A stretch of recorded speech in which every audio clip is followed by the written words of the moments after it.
कि जहाँ पर मॉब लिंचिंग हो रहा था वहाँ पर तो कोई आवाज़ उठाने नहीं आ रहा था, लेकिन आज हिंदू संगठन है करनी सेना और मारने वाला भी हिंदू है। ये कैसा हिंदुस्तान बना रही है नरेंद्र मोदी और भारतीय जनता पार्टी की सरकार। जो मारने वाला होगा वो कहीं ना कहीं भारतीय जनता पार्टी का कोई मिनिस्टर का आदमी होगा, इसलिए उसका हिम्मत हुआ कि कांग्रेस की सरकार गिरते ही उसने गोली मार दिया। तो भारतीय जनता पार्टी ऐसे लोगों को संरक्षण क्यों दे रहे हैं? क्यों नहीं उनको सजा देकर उनको फांसी में लटका दिया जा रहा है? अगर लॉरेंस बिश्नोई इसका जिम्मेदारी ले रहा है तो उसको सजा दे। चलते ट्रेन में लोगों को गोली मार दिया जा रहा है। आज दिन दहाड़े जयपुर में आज भारतीय जनता पार्टी की सरकार बनी है तो करनी सेना के चीफ को मार दिया जा रहा है। मोनू मनेसर जैसे आतंकवादी किसी को गाय के नाम पर जिंदा जला दिया जा रहा है। आज करनी सेना के लोगों को जिसने मारा है उसके घर पर बुलडोजर चलाइए, उनको गिरफ्तार कीजिए, उसके घर को जमीन बोस कर दीजिए, लेकिन आपका बुलडोजर आज वहां नहीं चलेगा। क्यों? क्योंकि हिंदू को मार रहा है। पूरे हिंदुस्तान में जहां जहां भारतीय जनता पार्टी की सरकार बनेगी वहां वहां नफरत फैलेगा, जंगल राज फैलेगा, महिलाओं के ऊपर में जुल्म होगा, पढ़ने लिखने का साधन को बंद कर दिया जाएगा, कमाई का नौजवान को बंद कर दिया जाएगा। सिर्फ और सिर्फ एक ही चीज होगा कि मंदिर के नाम पर वोट मांगो और जो मंदिर के नाम पर वोट ना दे उसको मारो। कोई मुस्लिम समुदाय के लोग चिकन का दुकान चला रहे हैं तो हिंदू समुदाय के लोग भी चला रहे हैं, लेकिन वो सिर्फ हाईलाइट होने के लिए कि लोग उनको पहचाने और कट्टरपंथी को दिखाने के लिए कुछ जगह में जाके इल्लीगली, उनके पास कोई नोटिस नहीं है, उनका अभी तक स्वयं भी नहीं हुआ है, विधानसभा गठन भी नहीं हुआ है, चीफ मिनिस्टर भी नहीं हुआ है, और वो गली गली में घूम घूम के लोगों को डराने का काम कर रहे हैं। और आज यहाँ करनी सेना के अध्यक्ष का मर्डर हुआ है तो कहीं ना कहीं आप इन्वेस्टिगेशन में देखिएगा भारतीय जनता पार्टी का कनेक्शन उसमें निकल जाएगा। जहाँ पर भारतीय जनता पार्टी की सरकार आती है वहाँ पर ये ऐसे आतंकवादी घटनाएं घटेंगी। आप देखिए मणिपुर में किस तरीके से उपद्रवी पूरे खुलेआम दंगा मचा रहे पूरे मणिपुर में। भारतीय जनता पार्टी वहाँ कुछ नहीं बोल रही है। आज वहाँ 2 दिन पहले कांग्रेस की सरकार वहाँ गई और भारतीय जनता पार्टी वहाँ जीती और करनी सेना के अध्यक्ष को मार दिया गया। लेकिन करनी सेना भी कोई बहुत अच्छा काम नहीं कर रहा था, वो भी इस तरीके से उपद्रव करने वाले लोग हैं ये लोग। लेकिन कोई भी उपद्रव करेगा हिंदुस्तान में तो उसको संविधान के हिसाब से सज़ा मिलेगा, लेकिन खुलेआम किसी को दिन दहाड़े गोली मार दी जाती है और राजस्थान जैसे जयपुर के शहर में, तो ये तो बहुत शर्मनाक बात है कि कांग्रेस के सरकार में तो किसी का भी हिम्मत नहीं हो रहा था कि इस तरह की घटना को अंजाम दे, लेकिन भारतीय जनता पार्टी का ये बड़े नेता का किसी का हाथ है इसमें। जाहिर से जाहिर कि करनी सेना के लोगों को मरवाया गया, मगर जिम्मेदारी तो लॉरेंस बिश्नोई ले रहे हैं ना, क्या लग रहा है? लॉरेंस बिश्नोई तो कुछ दिन पहले सलमान खान को भी धमकी दे रहे थे। सिद्धू मूसावाले को मारने वाले में भी लॉरेंस बिश्नोई का हाथ आ रहा है। तो भारतीय जनता पार्टी ऐसे लोगों को संरक्षण क्यों दे रहे हैं? क्यों नहीं उनको सजा देकर उनको फांसी में लटका दिया जा रहा है? अगर लॉरेंस बिश्नोई इसका जिम्मेदारी ले रहा है तो उसको सजा दे। आप एसआईटी को गठन करके वहाँ पर मीटिंग करके उसकी जिम्मेदारी अब एनआईए को दे दी है जाँच करने के लिए। क्यों? आपके स्टेट की जो गवर्नमेंट है, स्टेट की पुलिस वो सक्षम नहीं है, इसका मतलब राजस्थान पुलिस सक्षम नहीं है, या भारतीय जनता पार्टी के वहाँ पर जो लोग हैं वो सक्षम नहीं है उनको सजा दिलाने में। तो क्या जिस करनी सेना अध्यक्ष सुखदेव की बीवी जिस तरह से दावा कर रहे हैं सड़कों पर उतर के, जब तक इनकाउंटर नहीं होगा तब तक सरकार बनने नहीं देंगे, और पूरे राजस्थान में दंगा का माहौल स्थिति है। देखिए कुछ दिन पहले तो आप देखते होंगे कि जहाँ पर मॉब लिंचिंग हो रहा था वहाँ पर तो कोई आवाज़ उठाने नहीं आ रहा था, लेकिन आज हिंदू संगठन है करनी सेना और मारने वाला भी हिंदू है। ये कैसा हिंदुस्तान बना रही है नरेंद्र मोदी और भारतीय जनता पार्टी की सरकार। ये हिंदुस्तान का सपना देखे थे कि पूरा हिंदुस्तान में आग जलाया जाए। आज अगर करनी सेना के जो सुखदेव जी का मर्डर हुआ है तो जाहिर सी बात है किसी का भी परिवार इंसाफ मांगेगा। आज वो गुस्सा में है तो वो इनकाउंटर का नाम ले रही हैं, लेकिन कहीं ना कहीं अपने पति के लिए तो कोई भी इंसाफ मांगेगा, लेकिन पूरे हिंदुस्तान को आग में धकेल देने वाला काम ये भारतीय जनता पार्टी का काम है। ये अपनी सरकार को निकम्मा सरकार हम ये करना चाहते हैं। आप देखिए कि किस तरीके से उत्तर प्रदेश में ये बड़े बड़े कांड होते रहते हैं। मध्य प्रदेश में आज दलित के ऊपर में पेशाब कर दिया जा रहा है, चलते ट्रेन में लोगों को गोली मार दिया जा रहा है। आज दिन दहाड़े जयपुर में आज भारतीय जनता पार्टी की सरकार बनी है तो करनी सेना के चीफ को मार दिया जा रहा है। मोनू मनेसर जैसे आतंकवादी किसी को गाय के नाम पर जिंदा जला दिया जा रहा है। ये हिंदुस्तान का सपना क्या नरेंद्र मोदी दिखाए थे लोगों को? अगर कोई मुसलमान मारने वाला होता तो इस वक्त हिंदू और मुस्लिम का रंग दिया जाता क्या? बिल्कुल, भारतीय जनता पार्टी तो इसके लिए फेवरेट है। कोई भी अगर मुसलमान किसी को नुकसान पहुंचाए तो उसके घर को तुरंत तोड़ दिया जाएगा। आपको ये देखना चाहिए कि जो क्राइम कर रहा है आप उसको सजा दें, लेकिन जो क्राइम नहीं कर रहा है जिसके घर वाले के ऊपर में आप बुलडोजर चला दे रहे हैं। क्यों? क्योंकि एक समुदाय से वो आते हैं जिनको आप नहीं लाइक करते हैं। तो इस तरीके का पक्षपात तो नहीं होना चाहिए। आज करनी सेना के लोगों को जिसने मारा उसके घर पर बुलडोजर चलाइए, उनको गिरफ्तार कीजिए, उसके घर को जमीन बोस कर दीजिए, लेकिन आपका बुलडोजर आज वहां नहीं चलेगा। क्यों? क्योंकि हिंदू हिंदू को मार रहा है। ये बिल्कुल गलत बात है। हिंदुस्तान जो है पूरे संविधान के हिसाब से चलना चाहिए, चाहे वो कोई भी स्टेट में हो। आप पक्षपात क्यों करते हैं?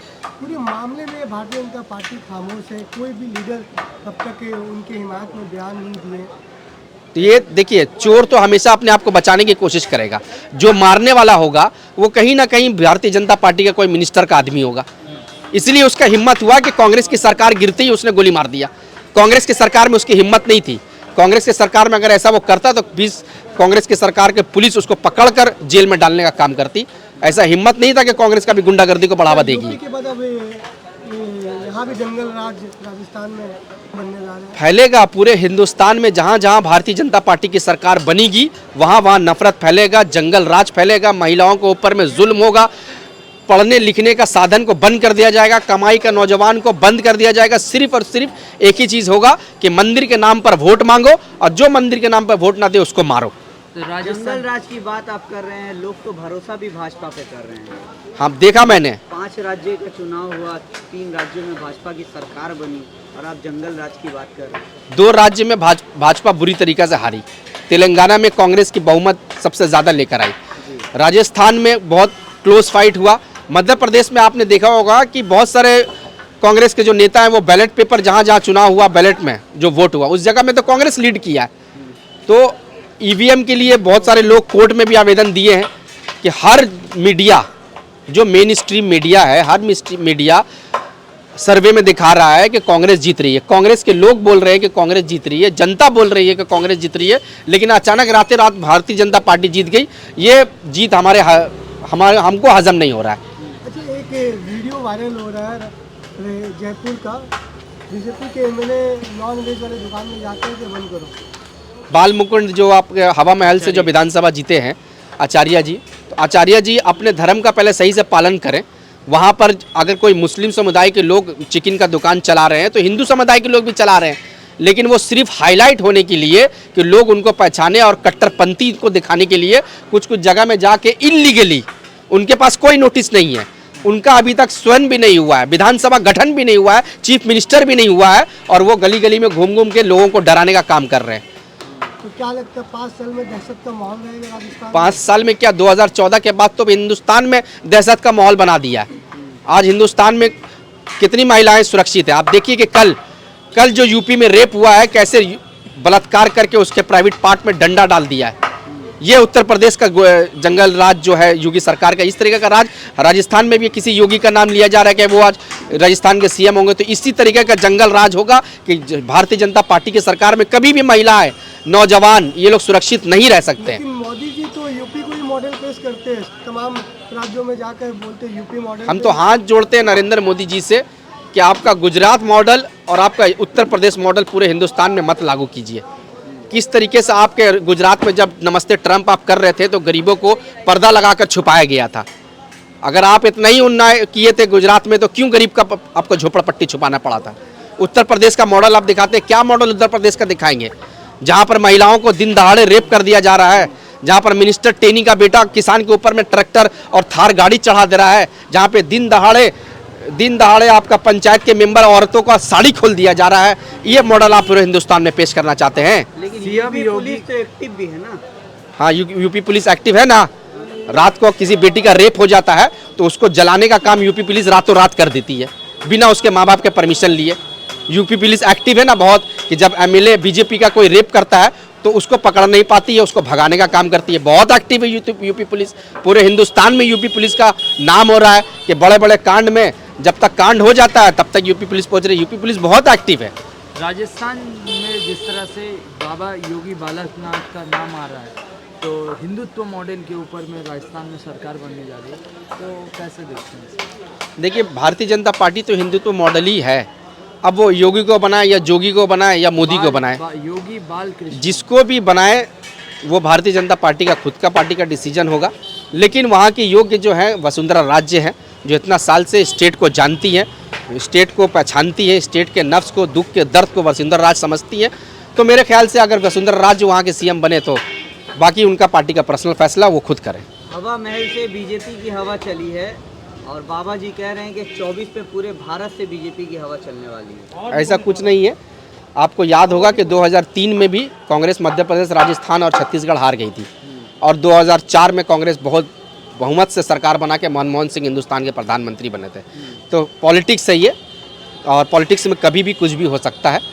हम लोगों को ये अच्छी अपेक्षा रखनी चाहिए कि हिंदुस्तान को, आज़ाद हिंदुस्तान को अगर एक और अखंडता बनाना है तो कांग्रेस पार्टी की सरकार यहाँ लानी होगी। अलायंस तो बिखरा पड़ा है। मध्य प्रदेश में समाजवादी पार्टी को टिकट नहीं मिलती है, राजस्थान में भी देखा गया कि वहाँ पे देखिए, ये जो है ना, हिंदुस्तान एक डेमोक्रेटिक कंट्री है और एक फूल से ही पूरा गुलदस्ता बनता है। तो अपने अपने अलग अलग मतभेद होंगे लेकिन विचारधारा तो एक है ना, इंसानियत का विचारधारा है। हम लोग जो है हिंदुस्तान के भला के लिए सोचते हैं, एक धर्मनिरपेक्ष की कोई पार्टी नहीं है। तो जितने भी पार्टी एक साथ अलायंस, इंडिया अलायंस में है, थोड़ा सा मतभेद होगा, हर घर में भाई बहन में भी मतभेद होता है, लेकिन उसको बैठ के सॉल्व कर लिया जाता। तो सारे सीनियर लोग जो कांग्रेस पार्टी के हैं या समाजवादी पार्टी, तृणमूल कांग्रेस के पार्टी के जो भी लोग हैं, वो बैठ के इसको हल करेंगे। तो एक आखिरी सवाल, जिस तरह से करनी सेना अध्यक्ष की हत्या हुई, तो हत्या पे पीछे किसकी साजिश है? भारतीय जनता पार्टी के लोग ही होंगे। इन्वेस्टिगेशन होने दीजिए, सामने खुल जाएगा। हर जगह तो कहीं रेप होता है तो भारतीय जनता पार्टी के लोग निकलते हैं। फिर भारतीय जनता पार्टी पर बोल रहे हैं। भारतीय जनता पार्टी वहाँ जीती तभी तो मर्डर हुआ ना करनी सेना का, कांग्रेस सरकार में हुआ, तो हम तो उसी को बोलेंगे। कहीं भी अगर रेप होता है तो कहीं ना कहीं बीजेपी का कोई आदमी निकलता है, कहीं पर अगर लूट मार हो रहा है तो बीजेपी का कोई ना कोई आदमी निकलता है। और आज यहाँ करनी सेना के अध्यक्ष का मर्डर हुआ है तो कहीं ना कहीं आप इन्वेस्टिगेशन में देखिएगा भारतीय जनता पार्टी का कनेक्शन उसमें निकल जाएगा।